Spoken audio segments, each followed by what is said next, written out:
iniciar. Vale. Y Andrés, seguí intentándole para que asumas, para que cojan la... Bueno, buenas noches a todos y todas. Un grupo de amigos y amigas nos encontrábamos con regularidad en algún café para compartir, disentir, reír y discutir de diversos temas. Los encuentros terminaban en medio de abrazos y buen humor. El confinamiento derivado del COVID-19 imposibilitó el relacionamiento y el gusto por el encuentro, y esto produjo la necesidad de abrir un espacio virtual. Primero, entre los mismos amigos del café, así nació la cuarentena humana, doctora Cecilia. Pasados algunos días de reuniones diarias, siempre a las 6 de la tarde, decidimos invitar personas que nos ayudaran a entender el inédito momento que vivíamos y que también nos compartieran su visión pospandémica. Decidimos, además de invitar amigos de diferentes disciplinas, abrir el espacio para que muchas más también pudieran incluirse, siempre con el ánimo de ampliar los conocimientos y fomentar la diversidad, la inclusión y el respeto. Los encuentros abiertos los realizamos por la plataforma Meet los martes desde las 6:30 de la tarde. Tienen una duración aproximada de 1 hora y 30 minutos y su dinámica está centrada en escuchar al invitado o la invitada y luego permitir que todos los que quieran puedan preguntar o aportar acerca del tema. Iniciamos el día 7 de mayo del 2020, estamos a un mes ya, y hoy completamos ya la tertulia número 60.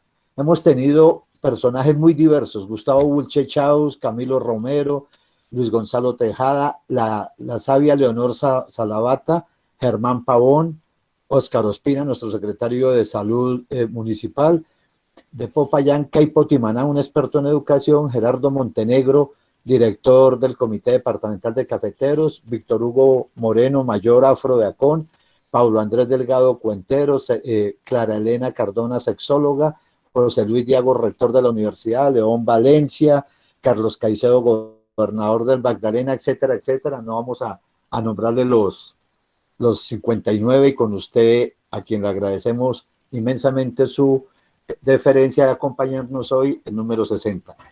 La dinámica es muy sencilla. Ahorita tiene la palabra Olguita para el homenaje a nuestros hermanos y hermanas lideresas sociales caídas en el departamento del Cauca. Olguita. Muchas gracias, Walter. Un saludo para todos y todas. Doctora Cecilia, bienvenida a esta cuarentena número 60. Es un placer contar con su presencia y porque estamos completamente seguros de que vamos a aprender mucho de su exposición.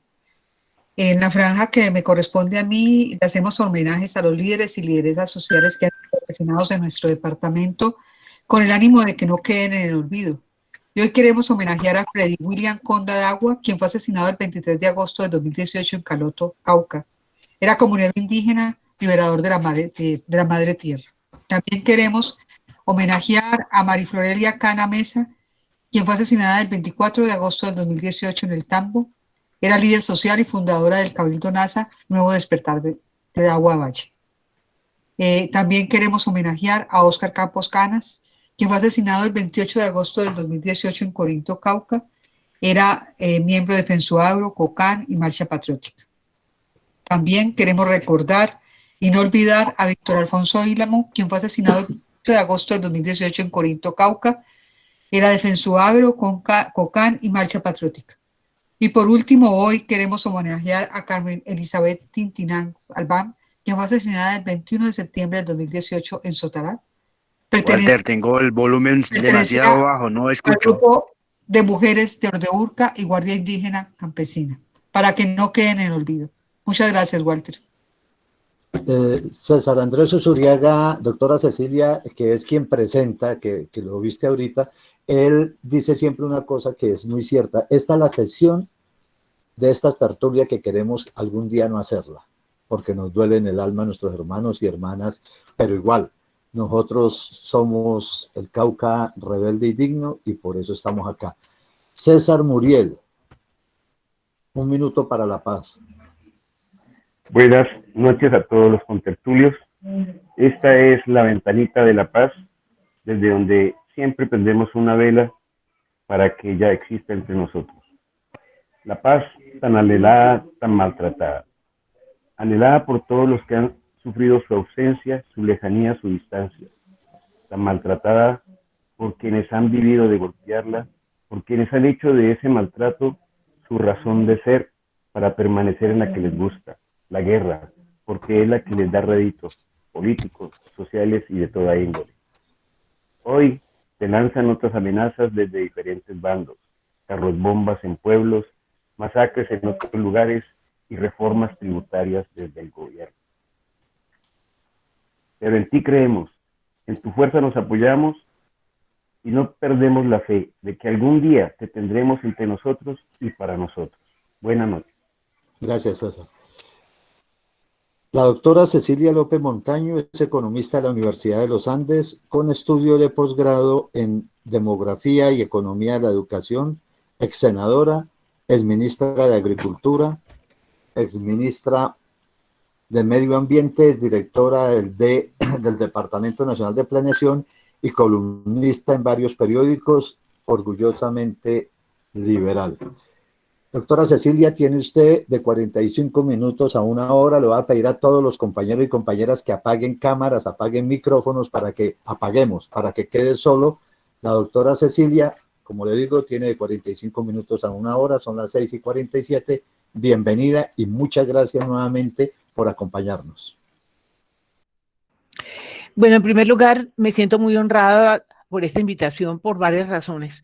Una, porque como les comentaba, yo tengo raíces caucanas, mi papá era popayanejo y todavía tengo familia a quien quiero mucho en Popayán, pero además porque me duele mucho el Cauca. Yo sinceramente no logro entender cómo esta situación y estos asesinatos permanentes, esta incapacidad de encontrar la paz en el Cauca no es una prioridad de los gobiernos.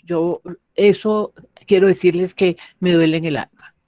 Bueno, me invitaron a hablar un tema que es el tema del momento, que es la reforma tributaria.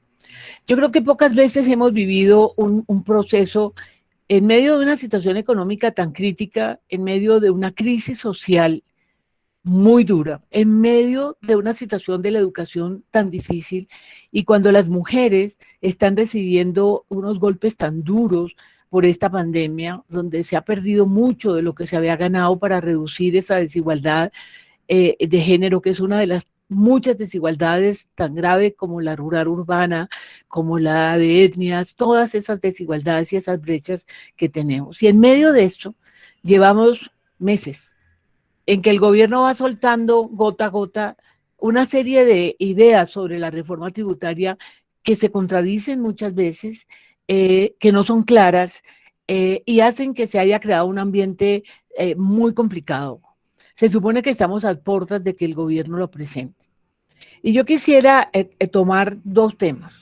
Una es hablarle un poco de cuáles fueron las recomendaciones de esta misión internacional que el gobierno nombró y por qué veo que, primero, por qué se siguen trayendo extranjeros a tomar posiciones sobre temas que sí aportan. Esta misión sin duda ha traído elementos adicionales, pero también su compromiso es limitado, lo ha dicho muy claramente, lo han dicho los expertos, la aplicación de esta y el desarrollo de las recomendaciones ameritan una nueva misión. Colombia está lleno de economistas, lleno de expertos, y ya hemos visto, por ejemplo, en el caso de la misión rural, de la misión de empleo que trajeron a Santiago Levy, un mexicano muy conocido por su ortodoxia, que ha omitido temas sustantivos en sus recomendaciones, hasta el punto que todavía no conocemos el documento final. Se le olvidó el tema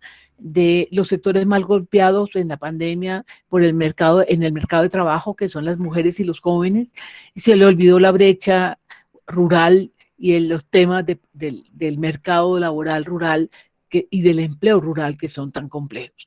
Pero muy bien, hablemos un poco de eso y miremos primero qué tanto de esas recomendaciones que han sido muy interesantes, muy similares a las que hizo la misión anterior compuesta por colombianos, y eso tiene unas implicaciones muy claras, y qué tanto de esas recomendaciones realmente este gobierno va a aceptar, qué tanto va a ser otra pérdida de tiempo otra reforma que termine en los anaqueles, sin que se traduzca en ese cambio de fondo que se necesita en el sistema tributario colombiano. Pero el segundo tema, que yo creo que ese puede ser mucho más interesante para ustedes, es cómo así que se llama no una reforma tributaria, sino una reforma de transformación social.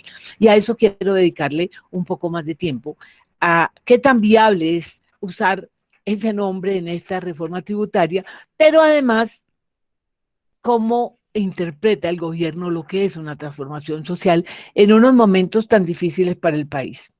Bueno, primero sobre la recomendación de los expertos, lo primero que quisiera comentar es que me comuniqué con el grupo anterior de expertos y me decían, Cecilia, las recomendaciones de este grupo internacional de muy alto nivel, es un informe serio, sin duda, son muy similares, casi que iguales muchas de ellas a las que se hicieron hace muy pocos años en este gobierno por parte de un grupo de profesionales colombianos. ¿Eso qué quiere decir? Que esas reformas tributarias que se han hecho no han acogido nada de lo que se ha recomendado, porque esta nueva, que estamos esperando que el gobierno presente, tiene las mismas recomendaciones, lo cual quiere decir que no se tocó el problema de fondo de este país, que básicamente en términos de impuestos yo lo resumiría corriendo el riesgo de ser muy simplista en dos. Colombia tiene un peso de impuestos sobre el Producto Interno Bruto mínimo. Si mira uno solamente los impuestos del gobierno central, estamos hablando de un 13% sobre el Producto Interno Bruto. Es imposible, imposible tener un gasto social y un papel del Estado, una presencia, por ejemplo, del Estado en zonas de conflicto, como en el caso del Cauca, como en el caso de las fronteras, como en muchas áreas del país, con ese peso de impuestos. Ese es el primer punto. El segundo punto es que los impuestos están concentrados en los sectores que no deberían.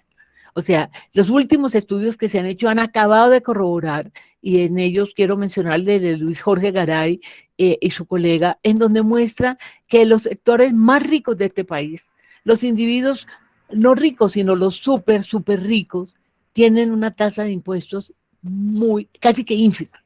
Es decir, los impuestos crecen hasta cierto nivel de ingresos de los individuos y para los ricos empiezan a bajar hasta el punto que los súper ricos no pagan.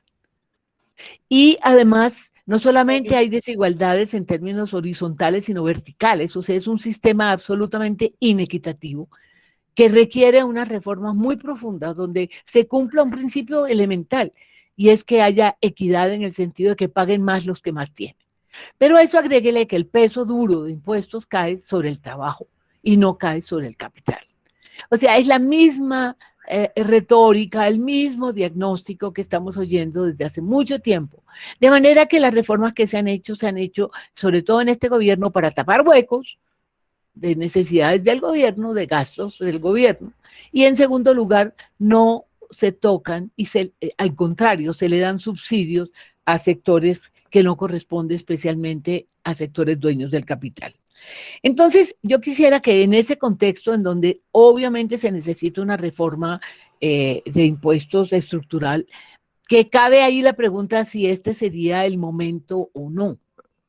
Y eso es un tema que lo dejo para después, porque la crisis económica que está viviendo el país es muy seria. Nunca habíamos tenido en 100 años un decrecimiento de la economía como el que se observó en el 2020. Y todo el optimismo que había para que el 2021 fuera una recuperación se está viniendo abajo. Y se está viniendo abajo, primero, porque la pandemia está resultando, no solo en Colombia, en el mundo, un fenómeno mucho más inmanejable de lo que nos imaginamos. ¿Es la vacuna la solución? Miren el caso de Chile. Vacunó mejor que ningún país de América Latina y hoy está todo el mundo encerrado.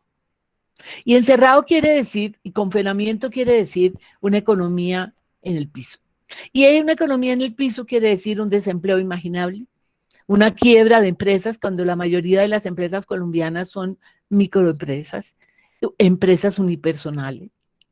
Implica esto pobreza y hambre, un tema que el gobierno no ha querido abordar, pero en Colombia hay hambre en este momento.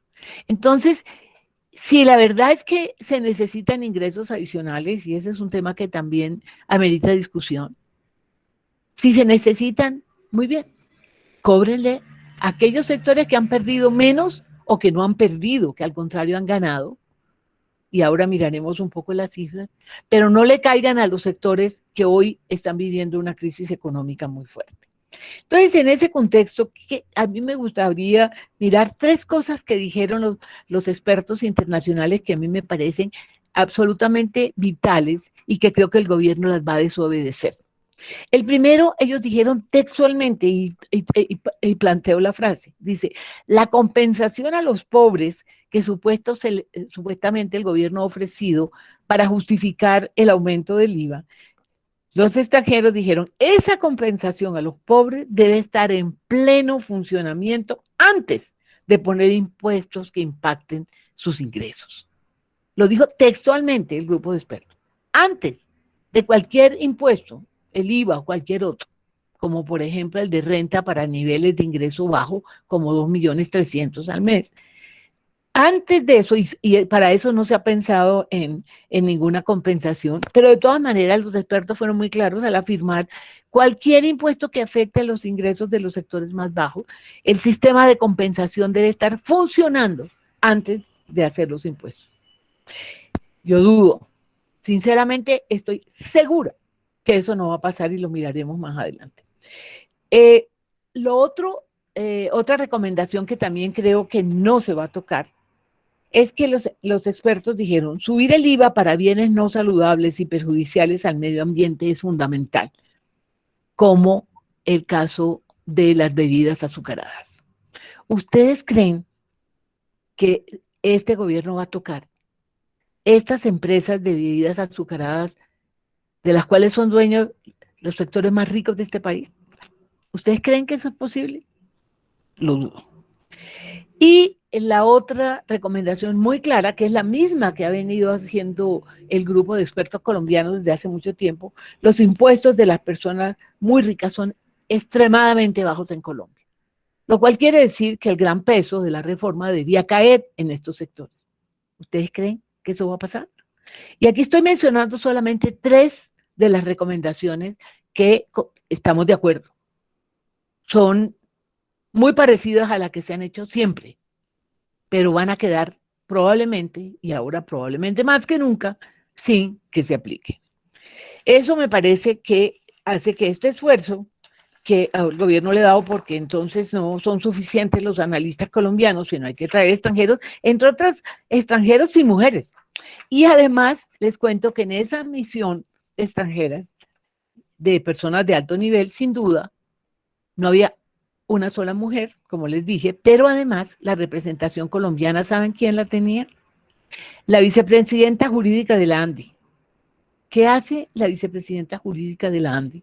Que va a defender a ese sector empresarial que se niega también a pagar los impuestos que toca. Los nominales son muy altos, pero los reales son muy bajos, porque uno de los problemas serios que tenemos que estar pagando el precio ahora son los inmensos subsidios que la reforma fiscal anterior, la reforma tributaria anterior que hizo este gobierno, le otorgó a sectores empresariales que corresponden más o menos a un punto del PIB. Y en segundo lugar, la otra persona colombiana que estaba en esa misión es un asesor tributario que ha apoyado a la mayoría de los evasores de este país. ¿Por qué? Porque esas personas están representando la parte colombiana. Entonces, me parece que eso nos da ya una mirada bastante preocupante de lo que puede pasar.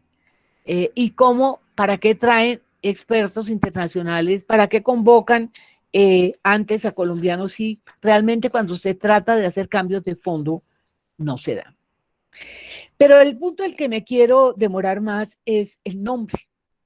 O sea, el ministro de Hacienda, que tenemos el problema de que el ministro de Hacienda es tal vez el tipo más inteligente que hay en el equipo, porque hay muchos ministros que no deberían estar ahí. Hay muchos ministros que a duras penas deberían ser viceministros, otros que definitivamente no deberían estar. Tenemos un ministro de Hacienda muy inteligente, muy astuto y muy neoliberal, que se inventó una manera muy hábil de calificar esta reforma. Entonces la llamaron la gran transformación social. Bueno, Yo he escrito dos cosas que quiero plantear aquí. Un artículo que salió en El Espectador, porque es que en el tiempo ya como que les cuesta mucho trabajo publicarme, vamos a ver qué pasa, pero en cambio en El Espectador, que es un periódico mucho más pluralista en este momento, me publicó un artículo que se llama Transformación Social a punta de subsidios. Entonces, a mí me parece que los que hemos estado en el gobierno, yo he estado he trabajado con 5 presidentes. Yo empecé una carrera muy lenta. Muy joven me ofrecieron la dirección del DANE y para aquí las mujeres que están conmigo, en ese momento, primero era muy joven y en segundo lugar estaba casada. Tenía 2 hijos adolescentes en ese momento porque yo estudié casada, yo me casé muy joven. Y casi que no termino porque tuve a mi segundo hijo en la mitad de la carrera. Eso es duro, pero bueno, terminé finalmente. Pero cuando me ofrecieron la dirección del DANE, mi esposo en ese momento me dijo, no, yo soy el subdirector de una institución internacional nacional y tú vas a ser la directora. No, ¿cómo así? Entonces no lo acepté. Bueno, a los 4 años yo me quedé en ese desarrollo, pero a los 4 años se acabó el matrimonio y entré al gobierno como jefe de unidad de planeación nacional. Y ahí escalé y fui haciendo una carrera muy larga en muchos gobiernos. Pero la verdad es que, volviendo al tema de los funcionarios públicos, yo creo que uno tiene que ser muy transparente con la gente.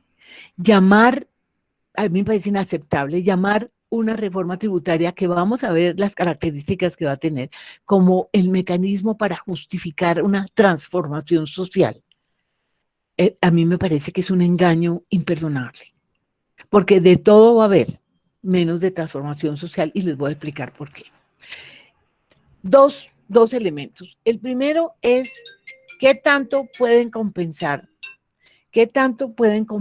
realmente a los pobres en este país.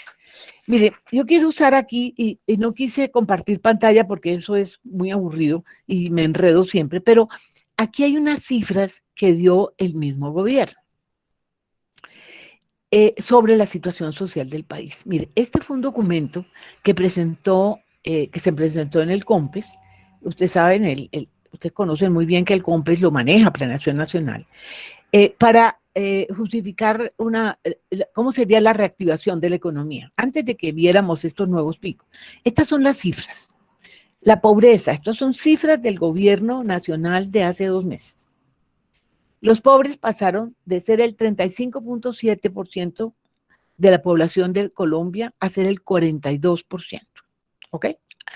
Estos son cifras del DANE de más o menos hace 2 o 3 meses. Segundo, los vulnerables.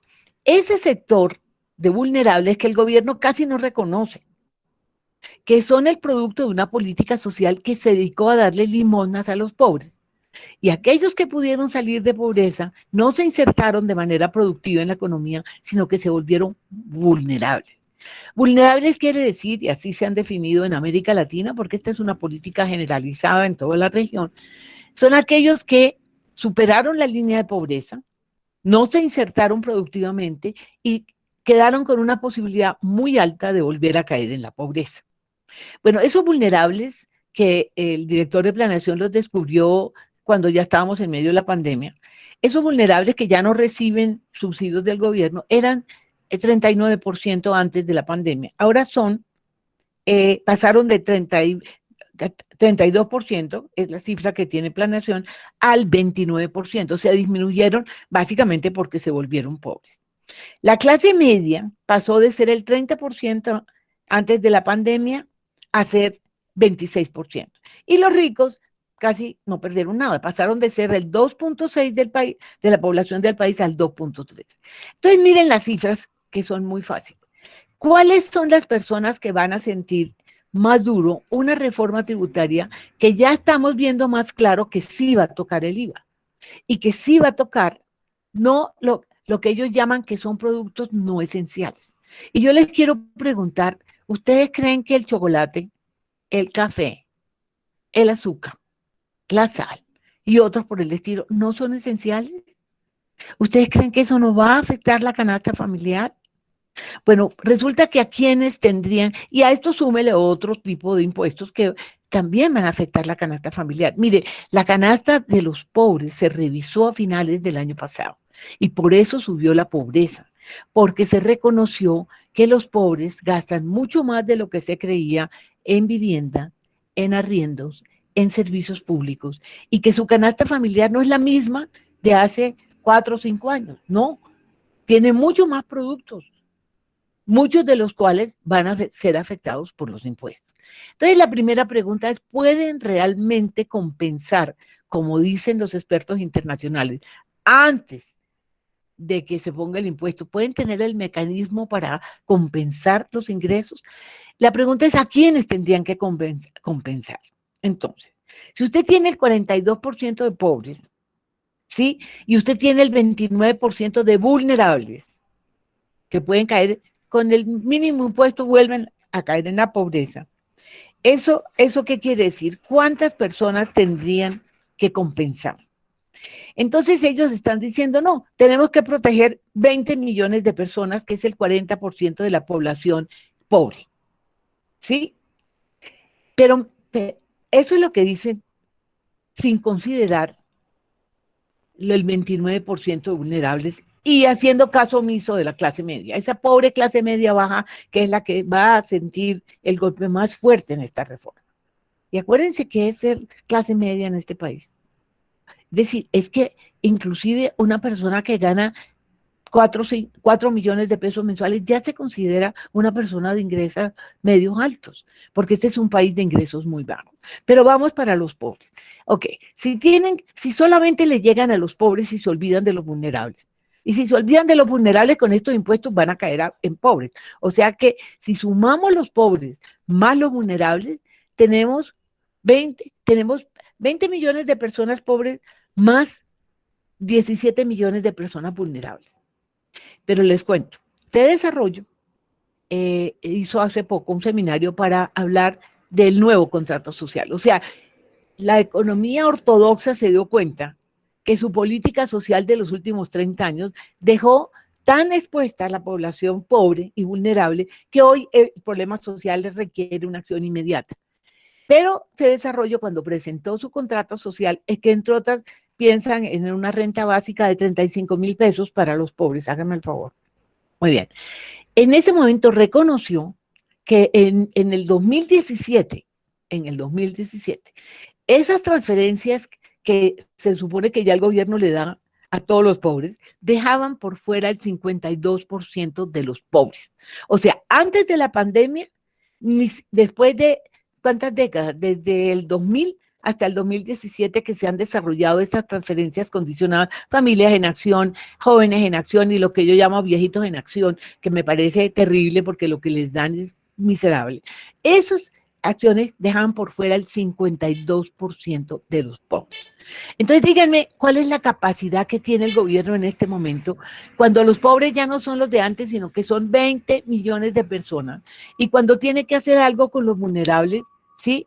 Y ni siquiera los consideran porque ni siquiera los identifican. Y a ellos les están dando 160,000 pesos, menos que lo que le dan a los pobres. Esa es la línea de indigencia a los vulnerables, que además nadie sabe cómo están llegando a ellos, porque esos no están bancarizados en una proporción muy alta. Se ha hecho un esfuerzo de bancarización, pero les cuento que eso no es tan fácil. Mucha gente ni siquiera tiene forma de identificarse y eso ha tenido toda clase de problemas. Ustedes lo han visto. Entonces, la primera conclusión que quiero decirles es que es imposible cumplir con esta recomendación de los expertos, de que antes de subir los impuestos que más van a afectar a los sectores pobres, en donde ya es claro que el cuento puede que no le pongan IVA a los huevos directamente, puede que no le pongan IVA a la carne, pero sí le van a poner IVA a unos productos que sí son esenciales para los sectores, para todos los sectores y más para los sectores pobres. Esa gente no le van a llegar. Simplemente no le van a llegar.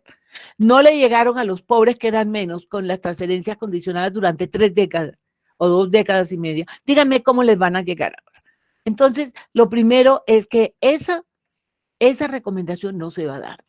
La pregunta es, en este momento, donde es evidente que la pandemia no logró el control que queríamos. Cuando estamos volviendo a cierres de la gente, confinamiento que implica frenar la economía. Pero cuando es evidente, y este es un dato adicional, que tenemos una crisis de demanda porque el gobierno no le ha dado a los sectores más pobres las dos únicas medidas, las dos únicas cosas que podía hacer, que era o empleos de emergencia, que sería lo ideal, porque la forma más digna de vivir es tener unos ingresos por un trabajo. El gobierno nunca quiso oír las recomendaciones de empleos de emergencia para las mujeres, para los jóvenes, para los sectores más, los hombres más rezagados, para todo ese grupo de desempleados que tenemos. Y la otra era las transferencias directas. ¿Saben cuánto se ha gastado en general? Cuando ustedes toman el mapa de América Latina y miran qué proporción del Producto Interno Bruto se le ha asignado para dar transferencias directas a las poblaciones más afectadas, el cuadro, que no se los muestro porque tendría que hacer toda clase de malabares, pero créanme, el análisis de la CEPAL y de la GTZ es que los países de Sudamérica que más baja proporción del Producto Interno le han asignado a los sectores pobres son Colombia y Ecuador. ¿Ustedes creen que hay derecho? Colombia, que es un país de ingreso medio alto, debía tener la misma capacidad que ha tenido Chile, que ha tenido Brasil, que ha tenido Argentina, inclusive Brasil, para darle un monto que realmente le permitiera a la gente demandar. Pero aquí no. La primera reacción del gobierno fue: vamos a proteger a las empresas. Y no se dieron cuenta que lo que producen las empresas es lo que demandan los pobres, no lo que demandan los ricos. ¿Qué sacan esas empresas con reactivarse si nadie les compra? Ni siquiera con esa visión han podido caer en cuenta que tenían que darle ingresos o por vía de trabajo de emergencia o por vía de ingresos directos a los sectores más pobres. Si ustedes creen que las empresas pueden producir si la gente no demanda, ¿qué es lo que produce Colombia? Produce alimentos, produce muebles, produce vestuario, pero los ricos no compran ahí, los ricos compran las cosas de lujo. Aquí lo que necesitamos era que hubiera transferencias para los pobres. Pues lo que les digo es que Colombia, si acaso, haciendo cuentas muy alegres, ha gastado 3 puntos del PIB y muchos de ellos no se han ejecutado. ¿Saben cuánto han gastado otros países parecidos a nosotros? 4, 5, 6, 7 puntos del PIB. Entonces, no solamente hemos tenido un golpe muy duro en términos del costo, en términos de desempleo, en términos de aumento de la pobreza, de caída de los vulnerables a pobres, sino que la estrategia no ha sido de demanda, de estimular la demanda, sino que la presión ha sido de las grandes empresas, que sacaron con eso, con que les dieran subsidios. Llegaron tarde para conservar la nómina, cuando la nómina, por Dios, y el grueso de las empresas en Colombia son las microempresas y las empresas unipersonales que casi no las descubren. No ha habido una manera de reaccionar la demanda. ¿Y saben qué? La inflación del último mes fue 0.5. Eso es una demostración total de que no hay demanda. Entonces, hasta ahí vemos cómo ni se van a cumplir las recomendaciones importantes. Solo mencioné 3 porque son muy sensibles, de los expertos de esta misión que trabajó y que trajo el gobierno.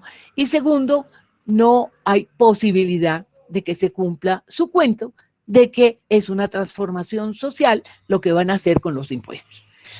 Pero quiero profundizar en lo de la transformación social. Y esto, como les digo, es el artículo que publicó El Espectador el martes o miércoles de la semana pasada.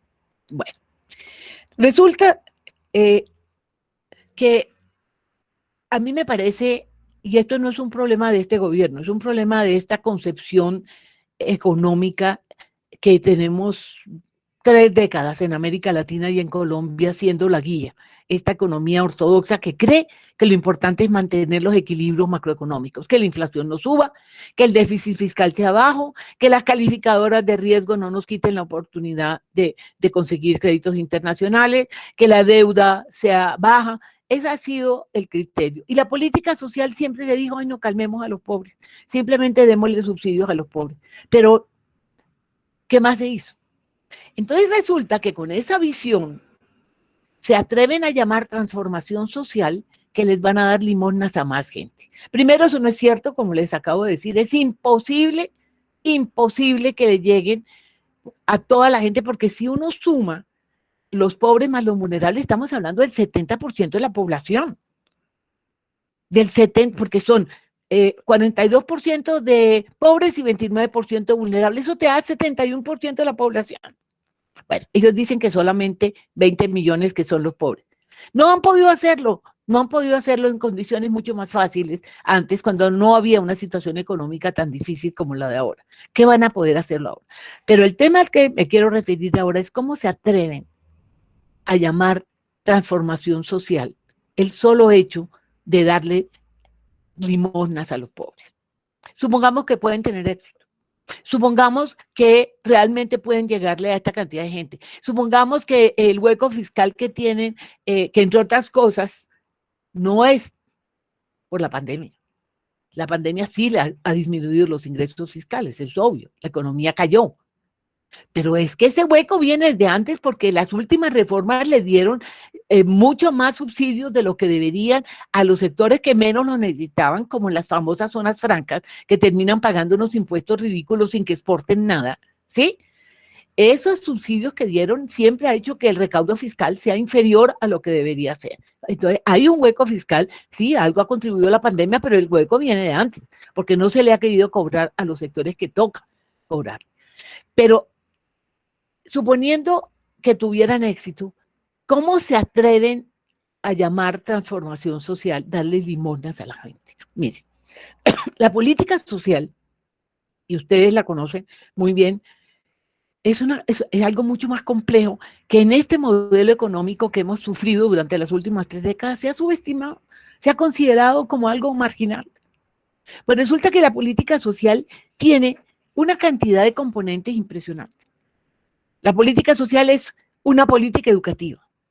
Mire la crisis de educación que tenemos. Nadie está parándole bolas a eso. Encerraron a los estudiantes, recargaron la vida de las mujeres sobre todo y también de los hombres. Acabo de terminar una encuesta sobre lo que está pasando. Aquí hay una crisis en los hogares por el recargo del peso de las cosas que salieron del mercado y entraron al hogar, y le ha caído esto a la mujer, pero también a los hombres. Pero esto ha ocasionado una crisis en la educación porque este país no estaba preparado para la virtualidad en la educación y son los pobres los que no tienen acceso. Pero se necesita que haya una política educativa. Se necesita una política de salud. Sí, hay una cobertura casi universal. ¿Están los servicios de salud listos? Ustedes han visto cómo ha sido lo de la vacunación a paso de tortuga. Eso quiere decir que el sistema de salud, este sistema privatizado, acuérdense que yo renuncié al Seguro Social porque no creí nunca ni en la privatización de las pensiones ni en la privatización de la salud. Ahí tienen. Sí, cobertura universal, perfecto. Pero la vacuna va al ritmo que toca, y cómo estamos en términos de atender a la población, no solamente a la del COVID, sino a la otra población. Pero una verdadera transformación social implica una política de población. Miren los líos que tenemos con migración. Miren los líos que estamos teniendo con la baja en natalidad. Miren todos los problemas que va a implicar el envejecimiento de la población. Miren lo que está implicando la estructura de la mortalidad del COVID. Eso se está estudiando, que ahora son los jóvenes los más contaminados. Pero también implica una política de seguridad alimentaria. El país tiene hambre. Yo no entiendo cómo este país no se da cuenta que antes de la pandemia ya no era comprensible que Colombia tuviera, con el nivel de desarrollo que tenemos, supuestamente somos un país de ingreso alto, medio alto. ¿Cómo es posible que antes de la pandemia ya la FAO había dicho que aquí hay hambre? Hambre en poblaciones indígenas, hambre en sectores del país, hambre entre los pobres, en donde se han robado la plata para la comida de los niños. Eso lo hemos oído 20 veces y eso no se ha hecho nada. O sea, la política social es mucho más que las transferencias. Las transferencias, esos subsidios son para aquella minoría que no ha tenido, bueno, perdón, me falta la política de empleo, que es el gran drama que tenemos aquí y que venía desde antes. Las tasas de desempleo de Colombia eran más altas que las de América Latina antes de la pandemia y ahora son mucho más altas. Bueno, ¿qué ha pasado? Que el último elemento de una política social, que son los subsidios para aquella población que después de todas esas políticas, la de empleo, la de salud, la de educación, quedan por fuera, a eso se les transfieren unos ingresos. Y ahora se atreve el gobierno a llamar una reforma tributaria en medio de una crisis social de esta magnitud, una transformación social, usando el elemento mínimo que además no va a poder cumplir. Quiero redondear ahí porque me parece que esto va a ser una discusión muy, muy seria, muy difícil. muy poco transparente, ¿sí? Muy poco cercana a la realidad social de este país. Oír al presidente decir, no, pero si es que el café no es esencial, no, si es que el chocolate no es esencial, ¿en qué mundo vive este señor? Yo tengo una gran preocupación porque esto puede terminar en dos cosas. Que para sacar lo que ellos quieren, porque sí tienen un hueco fiscal y sí las calificadoras de riesgo le pueden quitar la posibilidad de nuevos créditos. Yo eso lo veo porque todo el mundo está en crisis. O sea, las calificadoras de riesgo no pueden juzgar como si no hubiera crisis. Pero si de verdad quieren que sacar la reforma tributaria, sí, van a poner algunas cosas que van a empezar a medio tocar a los sectores ricos. Pero eso, olvídense. El lobbying aquí ya sabemos cómo esos fueron los sectores que financiaron la campaña. Miren la cercanía de los gremios de la producción con el gobierno. Entonces, ¿cómo van a sacar la reforma con mermelada? ¿Ustedes se imaginan el costo político que esto puede tener? Yo quiero cerrar con optimismo. Colombia es un país lleno de gente inteligente y trabajadora. Yo lo digo no por decirlo. Mire, yo he vivido en muchos países. Ustedes saben, yo fui embajadora en Holanda, yo manejé un programa de la OIT en Chile, me recorrí toda América Latina, he trabajado con México, he vivido en muchas partes.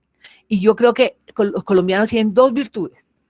Este es un pueblo muy inteligente y, en segundo lugar, muy trabajador. Y esas dos virtudes yo creo que van a ayudar a que todo esto finalmente nos permita salir de esta situación menos golpeados de lo que parece o de lo que muestran las cifras. Yo creo que el esfuerzo que tenemos que hacer es contarle al país, los que no tenemos sino la posibilidad de comunicar, contarles al país honestamente lo que veo, dónde hay cosas positivas y dónde hay cosas negativas, y ver si alguien oye, porque si no nos quedaremos, como yo lo digo en muchas columnas, describiendo constancias históricas. Muchas gracias. Muchísimas gracias a usted, doctora Cecilia. Es muy chévere cuando uno escucha a una persona con tanta autoridad, ¿no? Que habla desde la autoridad que le brinda toda su experiencia. Y lastimosamente es la cruel realidad en la que estamos. Tenemos ya preguntas acá, doctora, de Amílcar, Daniel Amílcar, ya se dispararon las preguntas, Daniel Amílcar, Alejandro Chávez Clavijo, María Naya, Claudia Alejandra Terra Guerra y Cristian Joaquín. Yo le voy a dar, nos gusta acá en la cuarentena, doctora Cecilia, que sea la misma gente la que haga las preguntas, con su tono, Perfecto, para que se entienda muy bien. Así que le voy a dar la palabra primero a Daniel Amílcar, luego a Alejandro Chávez, luego a María Naya, en el primer bloque. Tiene la palabra Daniel Amílcar.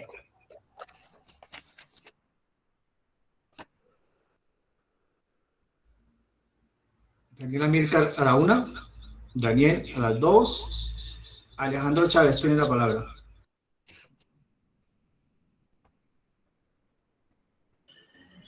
Buenas noches, gracias doctora Cecilia López por acompañarnos en la tertulia de hoy. Ha sido de suma importancia la información que usted hoy nos ha dado y que nos pone a reflexionar a todos los que estamos en este momento reunidos.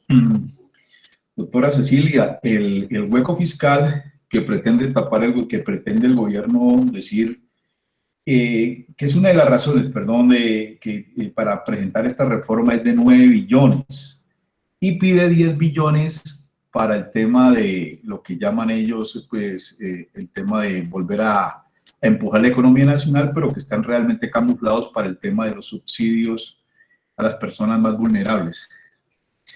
Pero presentan una reforma por 25 billones.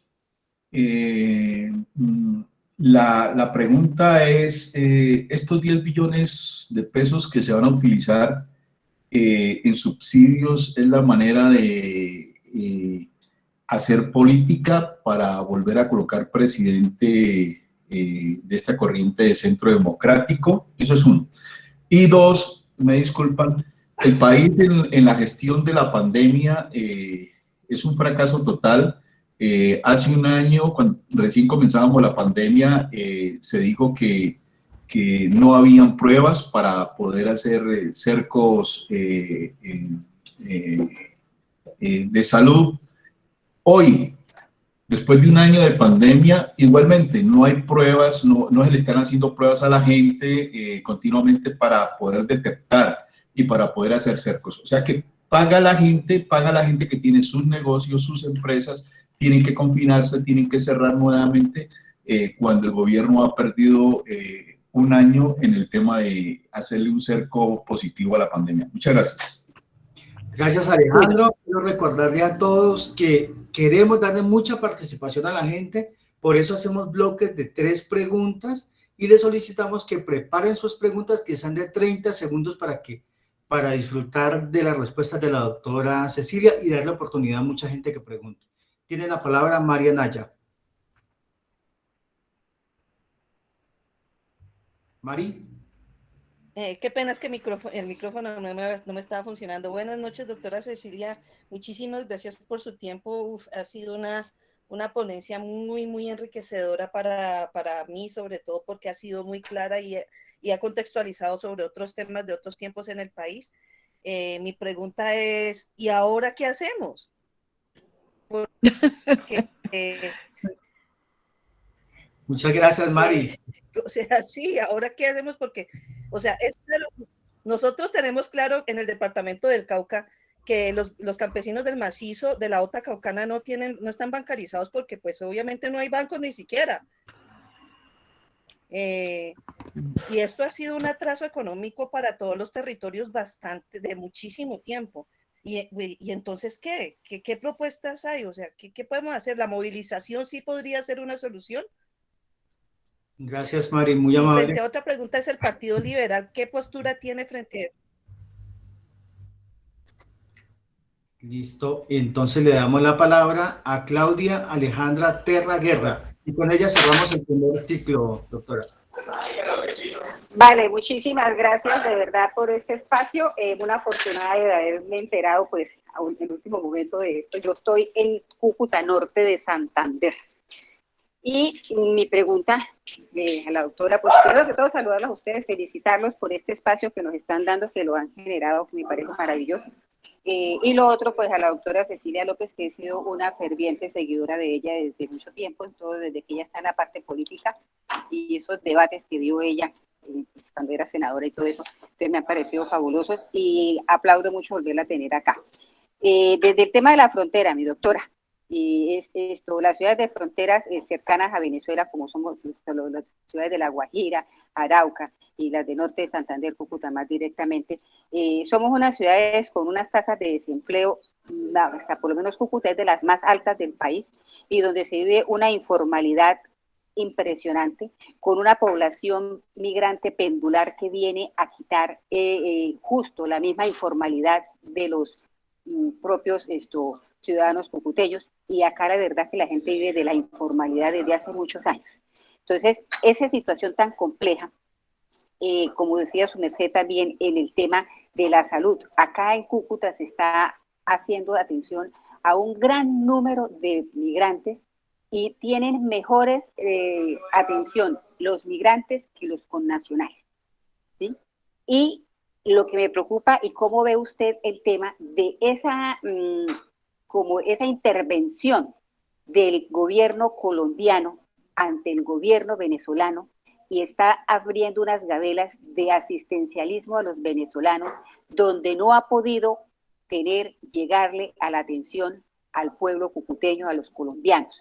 Estamos llenos de migrantes, sin demeritarlos, sin excluirlos. Yo soy casada con un venezolano, ¿sí? Entonces a uno le duele todo eso, pero estamos viendo que acá inclusive están en la misma tónica de Venezuela, de ese asistencialismo y de seguirlos volviendo miseria a ellos desde la parte emocional, la parte evolutiva. Los niños están acostumbrando, están creciendo en la mendicidad, aprendiendo a ser mendigos. Es una cuestión social bastante compleja que estamos viviendo.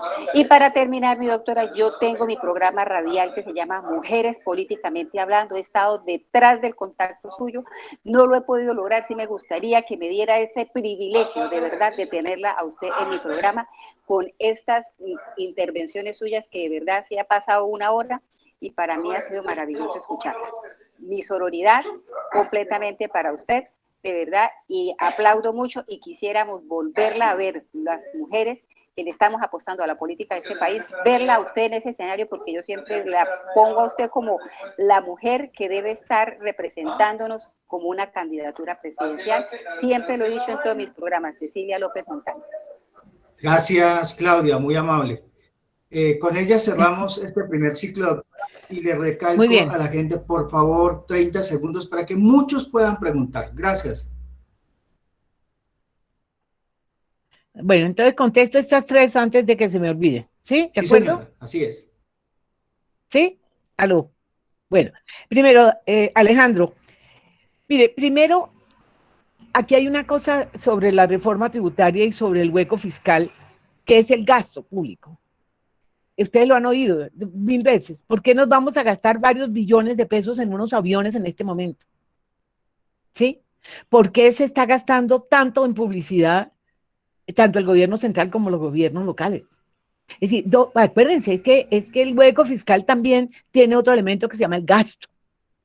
Entonces, ¿cómo así que tenemos un hueco, pero entonces gastamos en cosas que no son la gran absoluta prioridad? La prioridad es la gente. Por amor de Dios, la gente, en un país que es uno de los más desiguales del mundo como Colombia. Ahora, que van a usar estos recursos para dárselos a la gente y con eso hacer política y preparar la campaña para que el Centro Democrático vuelva al poder. Sí, sin la menor duda, yo no les creo en la sensibilidad social a estas alturas del paseo. Cuando recuerdo las declaraciones del director de planeación en una entrevista que le hizo María Isabel Rueda, que dijo, ay, en Colombia acabamos de descubrir los vulnerables cuando llevábamos años diciéndole al gobierno y a los gobiernos de América Latina, este modelo social es un desastre porque la gente que supera la pobreza no se vuelve productiva. Pero en fin. Pero entonces lo que yo creo es que no van a llegarle. Es que ese es el punto. Yo no veo cómo.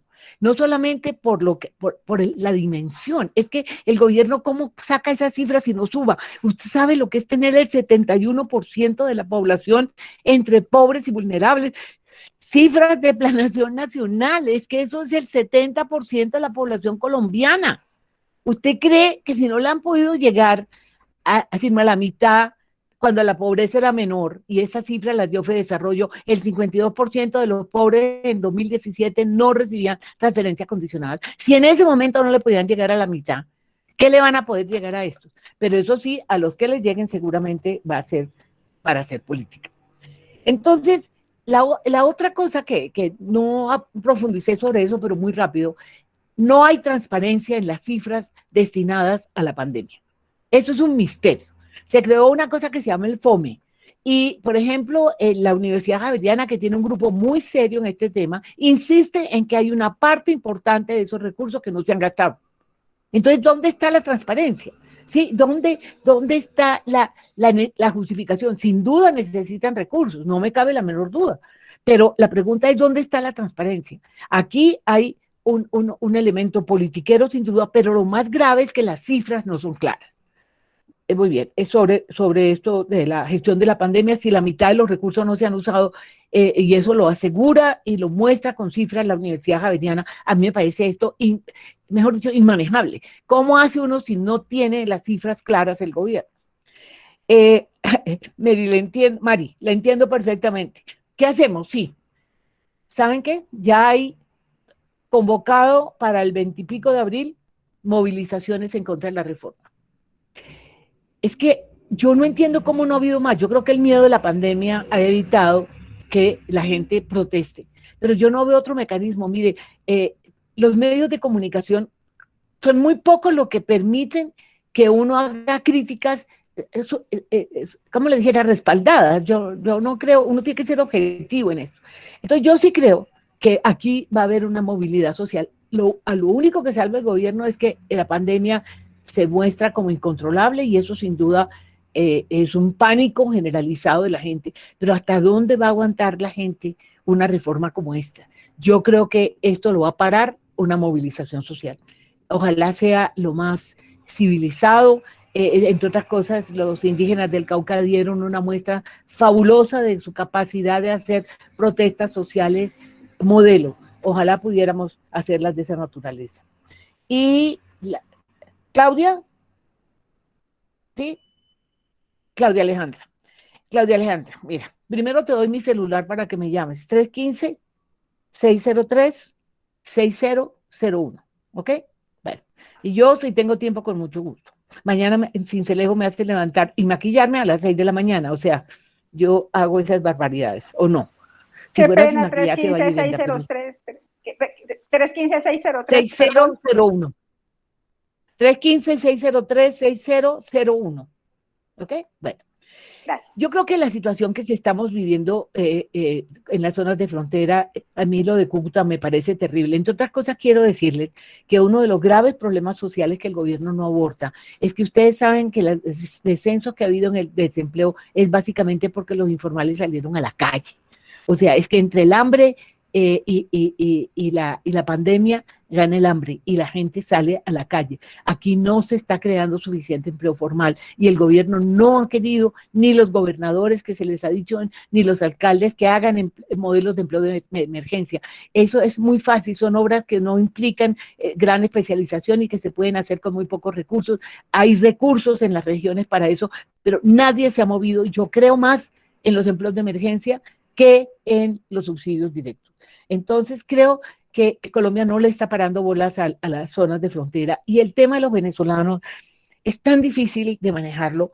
Primero, yo sí creo que el gobierno, pues es de las cosas que le han alabado, que en Colombia no se está generando. Aquí estamos un poco pagando la deuda que le debemos a Venezuela porque nos recibió millones de colombianos cuando aquí la situación estaba aún relativamente menos mala que la que tenemos, que la que tienen ellos o la que han logrado tener en ese momento. Pero yo creo que aquí falta control y además reconocer las limitaciones de un sistema privado de atención en salud. Yo creo que aquí estamos pagando el precio de no haber escuchado lo que se ha dicho hace mucho tiempo, dejarle a las EPS y a las IPS el manejo de la salud, cuando la Superintendencia de Salud es un enano frente a estas instituciones, que son unos monopolios que deciden qué hacen y qué no hacen, y donde el gobierno no ha tenido la fuerza de decidir cómo se maneja esta situación. A eso agréguele que obviamente tiene que haber un control de los migrantes. Yo sí creo que esto tiene que haber unos registros, yo creo que es muy sano que a estos niños venezolanos les estemos ayudando, pero aquí uno siente que una cosa es el discurso del gobierno y otra cosa son los mecanismos para hacer esto eficiente, para no sacrificar ni a los unos ni a los otros. Ahora, yo creo que Cúcuta está pagando el precio más alto. Ahora Arauca tiene un problema tan grave y con menos capacidad institucional. Pero yo no entiendo dónde está la Cancillería. Es decir, por eso les digo que es que tenemos unos ministros que son de llorar. ¿Dónde está un plan de urgencia para los sitios de frontera? Sobre todo los críticos, que son Cúcuta, que es Arauca, en este momento, pues, Nariño. ¿Dónde está una estrategia en donde no dejen acumular este tipo de problemas, sacrificando a dos grupos de población y manejando de alguna manera la oferta, sobre todo en salud y en educación, que son como las más críticas? Pero además de eso, el tema de la informalidad, le cuento que yo no veo cómo el gobierno no está haciendo nada para reactivar la demanda, que si usted reactiva la demanda de los pobres, que son los que van a consumir la ropa que producimos, los alimentos que producimos, usted reactiva la actividad de las pequeñas empresas que pueden emplear a mucha gente. Ahí hay un hueco de política del gobierno inmenso, y yo siento que ahí también falta como más poder político de los gobernadores o acciones más conjuntas, porque no se juntan los 3 o 4 departamentos de frontera y ponen al gobierno contra la pared y ven cómo los recursos de regalías, por ejemplo, se utilizan y cómo se hacen operaciones de emergencia en salud, por ejemplo, o en educación, que son los dos frentes más débiles. No, yo no veo ningún tipo de reacción. Por eso le digo, lo que nos queda es denunciar y hacer propuestas, a ver si uno encuentra que alguien reaccione. Gracias.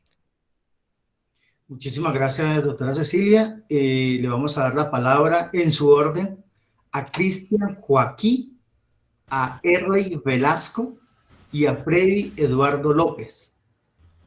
Tiene la palabra Cristian Joaquín. Buenas tardes para todos. Para la doctora Cecilia López, quiero manifestarle en primer lugar mi admiración por muchas cosas, pero bueno, el problema en Colombia frente a los ingresos fiscales y a los gastos fiscales, tiene que ver mucho, en primer lugar, con la diferencia tan enorme que ha existido entre los impuestos directos y los impuestos indirectos. Entre 1970 y el 2018, de acuerdo con este libro creo que el que usted estaba comentando, de Luis Jorge Garay Salamanca,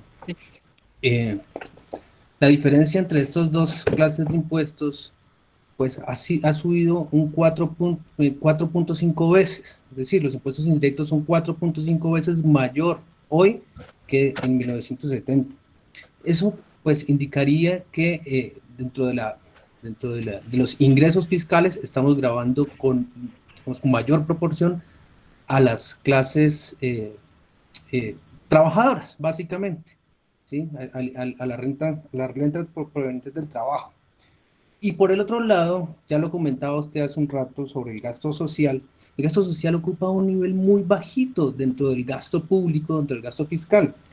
Pero además, si pudiéramos nosotros dividir el gasto social entre subsidios o subvenciones y obras públicas que demandan fuerza, que demandan trabajo, incluso en este aspecto, este gobierno se ha mostrado, y digamos que ha sido una política de Estado, básicamente, se ha mostrado muchísimo, o sea, muy poco, muy renuentes, perdón, a gastar la plata en inversiones que demanden trabajo, ¿sí? Que sería lo que podríamos o deberíamos esperar, sobre todo en una época pues como esta de pandemia. No sé, digamos que estos son unos comentarios abiertos y quisiera auscultar un poco cuál es su posición frente a estos dos aspectos, por el lado del ingreso fiscal y del gasto público. Muchas gracias. Gracias, Cristian. Erley Velasco tiene la palabra. Muy buenas noches. Para lo siguiente, saludarlos a todos y no sé, doctora Cecilia, si yo tengo un déjà vu en este momento porque veo que esta reforma tributaria es muy parecida a algunas que ha presentado esta presidencia, pero también la de Uribe, en donde tocan el tema de la canasta familiar, ¿cierto? Como para camuflar realmente la reforma que ellos quieren y al final llegas como a una especie de negociación.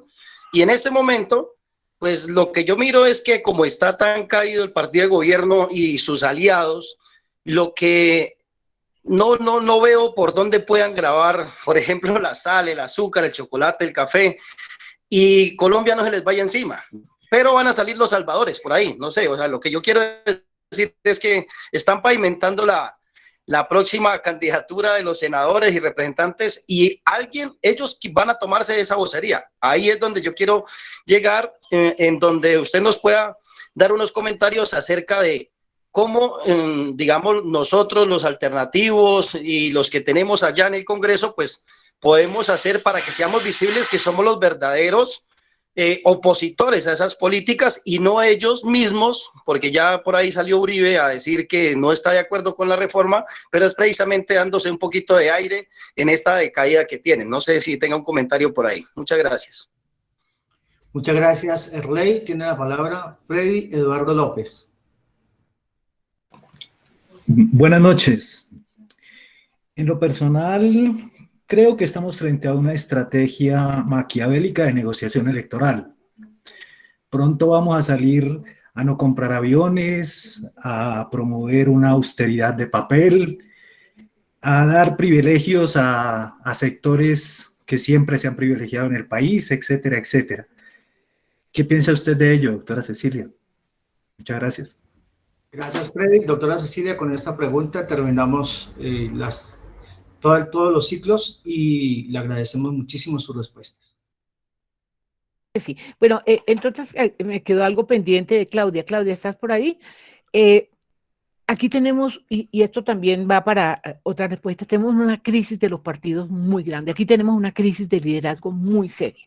Es decir, mucha gente que quiso ser y quiso jugar un papel, o la mataron físicamente o la excluyeron. Yo me considero dentro de los que me excluyeron. Cuando yo quise representar al Partido Liberal, César Gaviria me puso la cruz porque era Rafael Pardo el que tenía que ser el candidato y mire cómo le fue al partido. El partido no existe. O sea, yo he renunciado varias veces al Partido Liberal y seguiré renunciando porque no existe.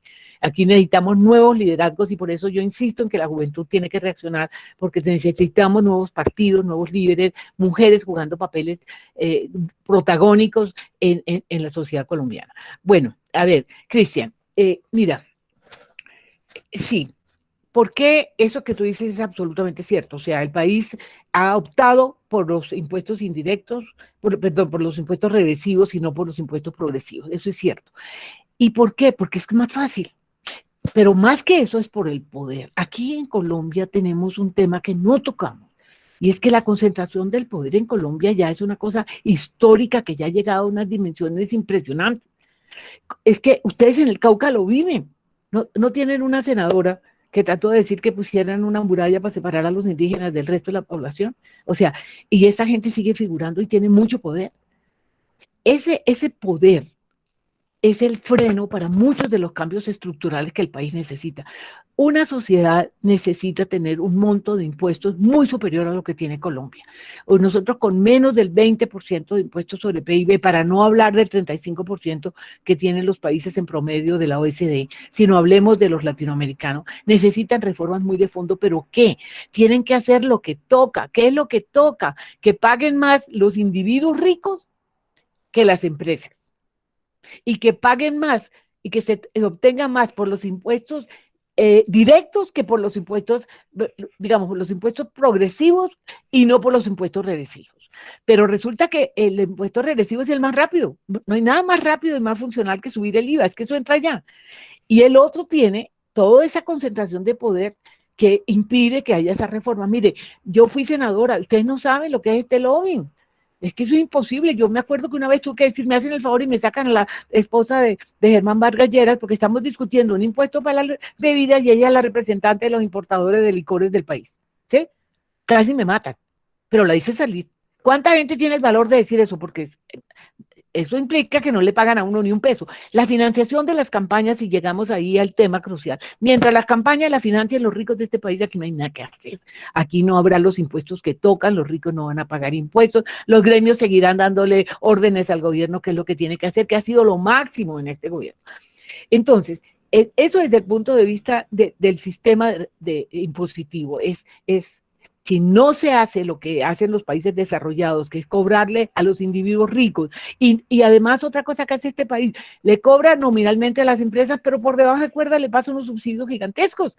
Entonces, ahí no hay forma de hacer una reforma tributaria que genere una dinámica económica.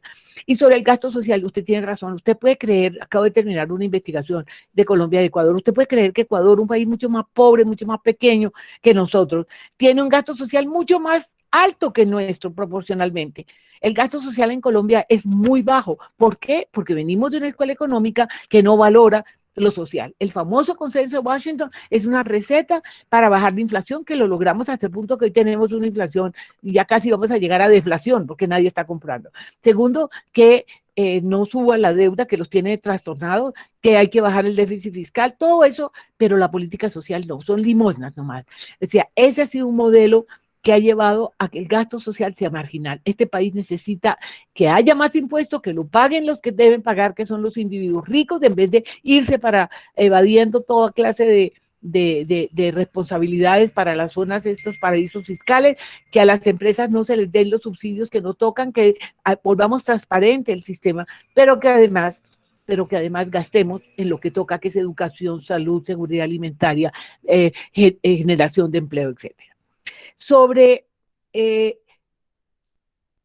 quiénes deben ser los opositores, ¿no? Acabo de ver que Rafael, ¿cómo se llama este candidato del Centro Democrático que es de extrema derecha? Rafael, ustedes deben acordarse el apellido. Acaba de declararse. Loaiza. ¿Cómo? Loaiza. Rafael Nieto. Rafael Nieto. Loaiza. Rafael Nieto. Acaba de salir que está de acuerdo con el presidente Duque, pero cuando era senador, que decía que no iba a poner impuestos. Sí, aquí tenemos que ver cómo jugamos con eso, porque, pero si esto permite debilitar el Centro Democrático, bienvenido. Me perdonan, pero aquí no necesitamos otros 20 años de este manejo. Aquí necesitamos cambios muy de fondo en el modelo económico de este país, cambios muy de fondo en los principios que rigen nuestro desarrollo, y necesitamos, pero ¿dónde están los líderes? ¿Dónde están los líderes? Míralo, tenemos 40 candidatos presidenciales. Usted sabe que eso se llama el efecto Duque. Como Duque llegó sin tener ni idea, ahora todo el mundo cree que tiene derecho a ser presidente. ¿Qué país serio tiene 40 candidatos presidenciales? Muchos de ellos muy respetables, pero la gran mayoría no los conocen. Nadie, no han hecho nada, no han hecho carrera. Mi gran preocupación es la crisis de liderazgo que tenemos, se los digo sinceramente. Ahora, yo sí creo que aquí tenemos que jugar un papel más fuerte, todos los que hemos estado más o menos relegados por esta escuela económica ortodoxa, por este poder tan cercano al gobierno como es el poder gremial, y tenemos que buscarnos el espacio. Yo se lo decía a la Escuela Nacional Sindical, yo tengo la ventaja, que no sé cuánto me va a durar, que como digo yo, me invitan a las discusiones de los ortodoxos como la cereza del ponqué, pero no la buena sino la mala, para que les diga que no está bien, y me puedo mover en los dos espacios. Es nuestra obligación sólidamente, sin pasión, con cifras, empezar a decir por aquí no, por aquí no, por aquí no. Esa debe ser la oposición que tenemos que hacer. Y Freddy, tu pregunta se me fue. ¿Cuál fue la pregunta? ¿Dónde está Freddy? Freddy ya se fue. Por aquí estoy, doctora Cecilia. Freddy, repítame la que se me fue. Muy corto. Yo creo que esto es más una estrategia maquiavélica de negociación electoral. ¿Usted qué piensa al respecto? No, pues mire, yo no logro entender al gobierno con esta reforma tributaria. Es una estrategia miserable, porque son unos cuentagotas que ponen a todo el mundo a votar corriente y recogen. Entonces vuelven y sueltan otras ideas y ven cómo reacciona el público y recogen. ¿Cómo es posible que a estas horas de la vida estamos especulando? Nadie conoce cuál es la verdadera reforma tributaria. Ahí se reunió con los gremios y esos están más perdidos, tampoco saben. Nadie sabe. Yo creo que el gobierno, yo tengo la impresión de que el gobierno sabe que tiene esta vida enredada, ¿sabe? Yo tengo la sensación de que ellos no saben qué van a hacer. Y me parece que lo que van a tener que hacer es entregar mucha plata, muchos contratos, mucha colombina, mucha mermelada para sacar lo mínimo que necesitan para que lo que les importa es que la calificadora de riesgo no les quiten la posibilidad de seguir endeudándose. Porque hay otras alternativas. La presidenta del Fondo Monetario ha dicho, aquí hay otras formas de financiar y ha dicho claramente, inclusive en Naciones Unidas, no es el momento de la austeridad. Pero yo no sé qué le pasa a este gobierno. Yo a veces siento que no tiene como la serenidad para mirar lo que está sucediendo. Como les digo, no quiero caer en la preocupación. Yo siento que nunca se había debatido tanto. Mire, hay todas las cifras que usted quiera, hay todos los estudios que usted quiera, de manera que sacar una cosa que sea terriblemente negativa no va a ser posible. Espero que con esto haya logrado por lo menos contestarles en algo sus inquietudes. Muchísimas gracias. Hay muchos comentarios por acá y agradecemos mucho su didáctica, la facilidad para explicar un tema tan complejo. Hay una pregunta adicional, doctora, y yo quiero preguntarle si es posible responderla. Sí, claro. Es del señor Carlos E. Agames. Entonces tiene la palabra Carlos E. Agames y con él cerramos las preguntas, doctora Cecilia. Muy bien. Bueno, muchas gracias por la oportunidad y muchas gracias a la doctora Cecilia. La pregunta mía va un poco enfocada de pronto a un tema relacionado con la agricultura.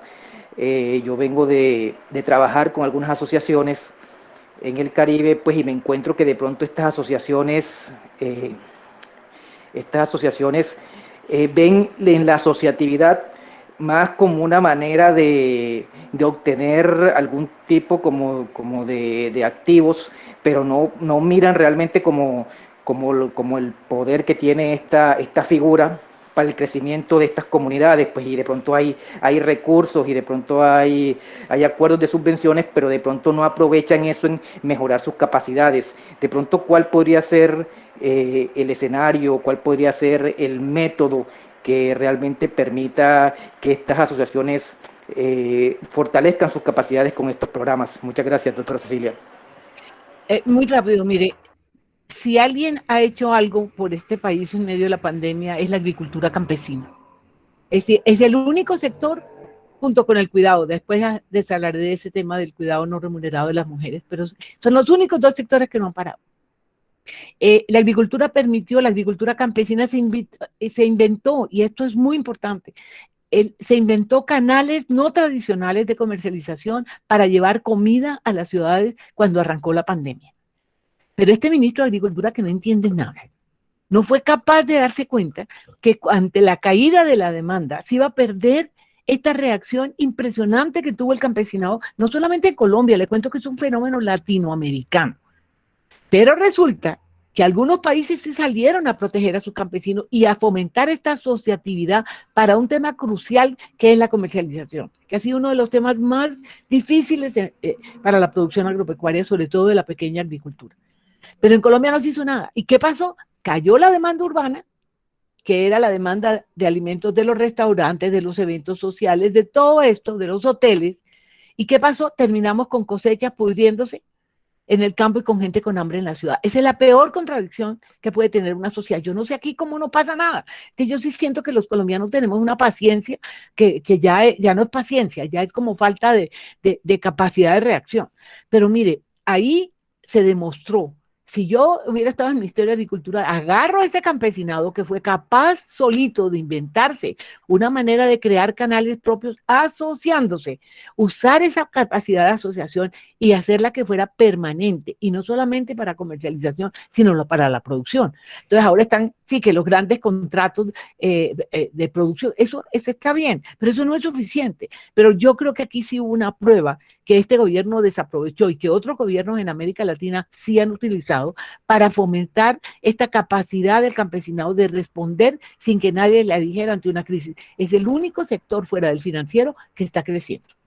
Bueno, con esto espero, señores, Sí, que haya podido responder.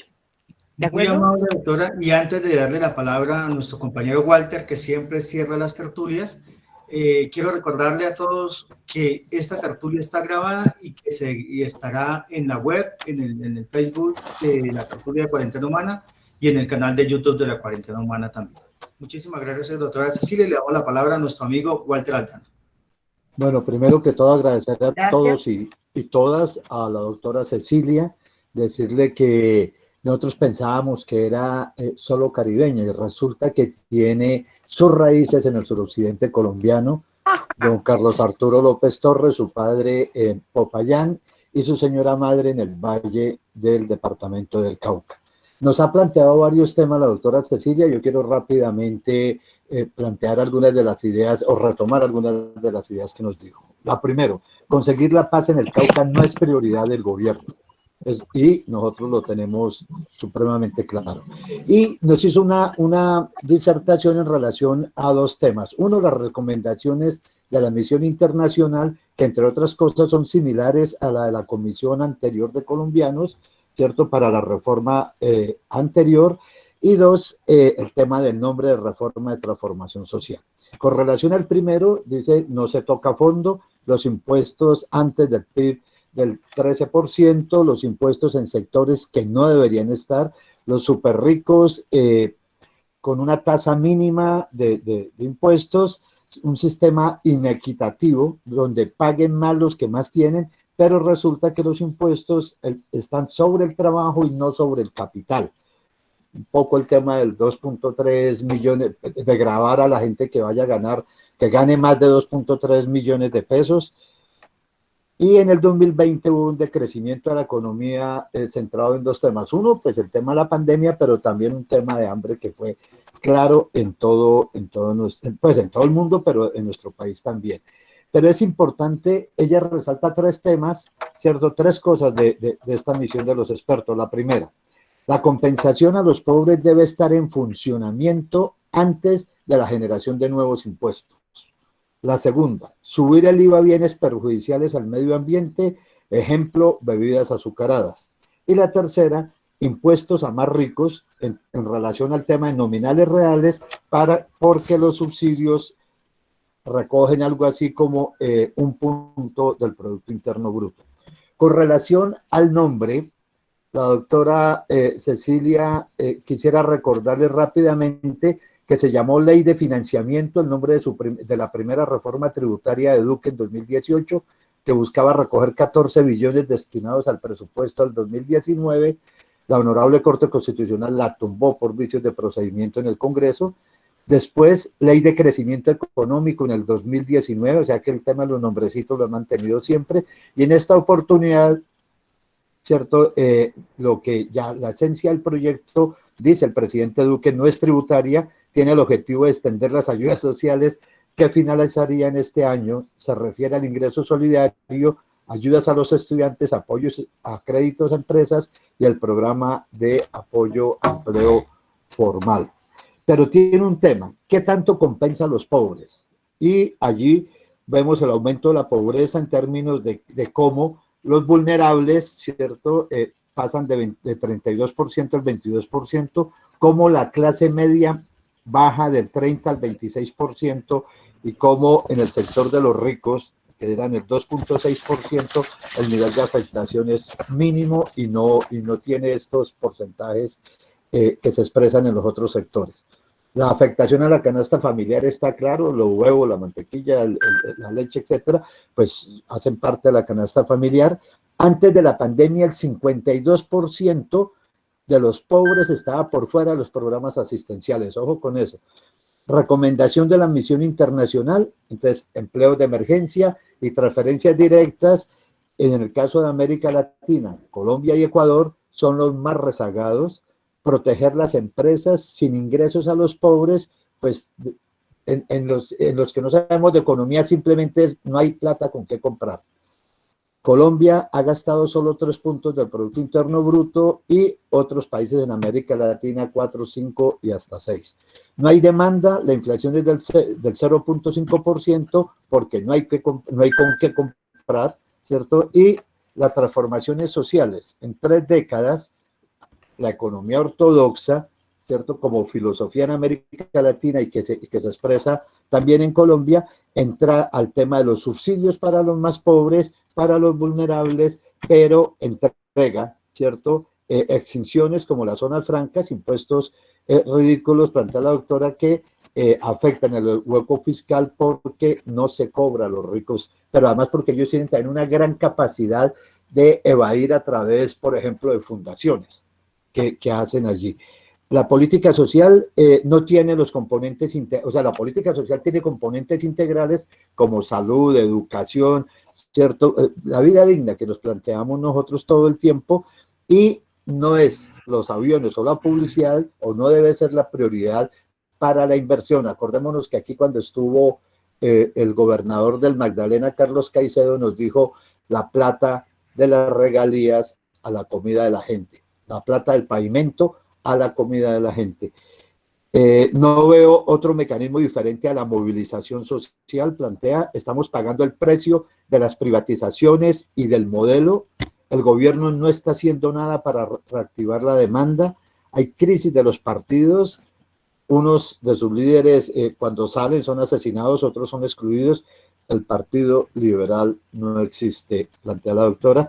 Nuevos líderes, se requieren nuevos líderes, partidos, mujeres participando en liderazgos supremamente importante para, necesitamos frenar, ¿cierto?, esa crisis que se genera en términos de la dificultad con los partidos hoy.